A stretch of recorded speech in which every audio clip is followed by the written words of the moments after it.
Cola உருண்டைனா நான்வெஜ்ல தான் செய்யணுமா என்ன? வெஜிடேரியன்ல ஒரு வித்தியாசமான இன்கிரீடியன்ட் வச்சு கோலா உருண்டை செய்யலாமா? இது செய்யறதுக்கு 2 கைப்பிடி அளவு வாஷ் பண்ணி கிளீன் பண்ண வாழைப்பூக்கள ஒரு 2 கைப்பிடி அளவு ஒரு மிக்ஸி ஜார்ல சேர்த்துட்டு கூடவே ஒரு சின்ன துண்டு அளவு இஞ்சி, 3 பல்லு பூண்டு, ஒரு பெரிய வெங்காயத்தை குட்டி குட்டியா சாப் பண்ணி இதுல சேர்த்துட்டு இது கூடவே ஒரு கைப்பிடி அளவு கொத்தமல்லி இலைகள், தேவையான அளவு உப்பு, நான் 1 டீஸ்பூன் அளவு தூள் உப்பு சேர்த்திருக்கேன். இது எல்லாத்தையும் நல்லா கிரைண்ட் பண்ணிக்கலாம்.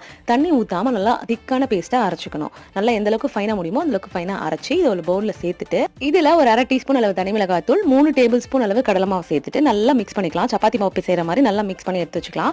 தண்ணியா இருந்ததுன்னா நீங்க இன்னும் கூட கொஞ்சம் மாவு சேர்த்துக்கலாம். நல்லா டைட்டா மிக்ஸ் பண்ணி வைக்கணும். அப்பதான் நல்லா இருக்கும். லிக்விடா இருந்ததுன்னா எண்ணெய் நிறைய குடிக்கும். இது அப்படியே இருக்கட்டும் ஒரு 5 நிமிஷம். அதுக்கப்புறமா இதை கொஞ்சம் கொஞ்சமா எடுத்து குட்டி குட்டி பால்ஸ் மாதிரி நம்ம உருட்டி எடுத்து வச்சுக்கலாம். இல்ல நீங்க உங்களுக்கு எந்த ஷேப் வேணுமோ அந்த ஷேப்ல பண்ணிக்கலாம். எடுத்து வச்சுட்டு இப்போ எண்ணெய் சேர்த்துட்டு கடாயில நல்லா எண்ணெய் காஞ்சதுக்கு அப்புறமா ஒவ்வொரு உருண்டையா அதுல சேர்த்து மீடியம் ஃபிளேம்ல நல்லா எல்லா பக்கமும் ரோஸ்ட் ஆகிற அளவுக்கு நல்லா குக் பண்ணிட்டு எடுத்து சர்வ் பண்ண வேண்டியதான். வெஜிடேரியன் லவர்ஸ்க்கு ரொம்பவே சூப்பரா இருக்கும் இந்த ரெசிபி. கண்டிப்பா ட்ரை பண்ணி பார்த்துட்டு மறக்காம நம்ம சேனலை ஃபாலோ பண்ணிக்கோங்க.